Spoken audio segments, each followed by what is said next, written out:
मध्य रेल्वेच्या नेरळ स्थानकामध्ये उद्या विशेष ब्लॉक घेण्यात येणार। इलेक्ट्रॉनिक इंटरलॉकिंगच्या कामासाठी ब्लॉक उद्या सकाळी 8:30 ते दुपारी 2:30 पर्यंत हा ब्लॉक असणार। पश्चिम रेल्वेवर आज रात्रकालीन ब्लॉक असणार। गुढीपाडवा स्वागत यात्रेसाठी डोंबिवलीमधील वाहतूक मार्गामध्ये मोठा बदल। वाहतूक कोंडी टाळण्यासाठी वाहतूक पोलिसांकडून नियोजन।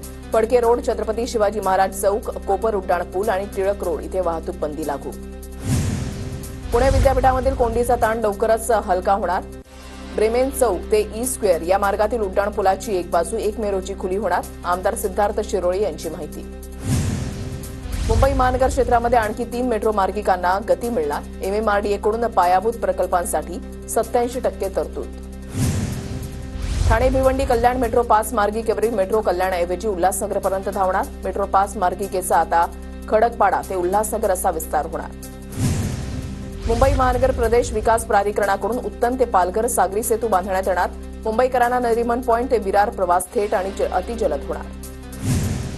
पिंपरी चिंचवडला दररोज पाणीपुरवठा शक्य नाही, त्यामुळे शहरामध्ये दिवसाआडच पाणीपुरवठा सुरू राहणार। पिंपरी चिंचवड महापालिकेच्या आयुक्तांचं स्पष्टीकरण।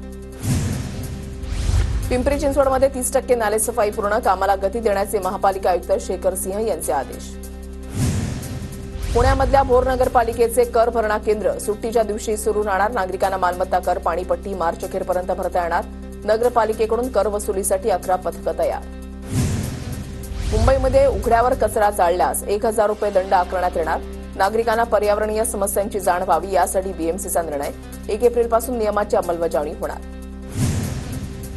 बृहन्मुंबई महानगरपालिका आयुक्त भूषण गगराणी यांच्याकडून महापालिका अधिकाऱ्यांच्या बदल्यांचे आदेश। 7 उपायुक्तांसह तसंच एकूण 12 सहाय्यक आयुक्तांच्या बदल्या। पिंपरी चिंचवड महापालिका सेवेतून वर्ग 1च्या 5 अधिकाऱ्यांसह 27 जण सेवानिवृत्त, त्यातील 6 जणांची स्वच्छानिवृत्ती। अतिरिक्त आयुक्त चंद्रकांत इचलकरांच्या हस्ते कर्मचाऱ्यांचा सन्मान। पुण्याच्या भोर तालुक्यामधल्या 36,524 शिधापत्रिकाधारकांचे ई-केवायसी प्रलंबित। 31 मार्चपर्यंत नागरिकांनी शिधापत्रिकेचे ई-केवायसी करून घेण्याचं आवाहन।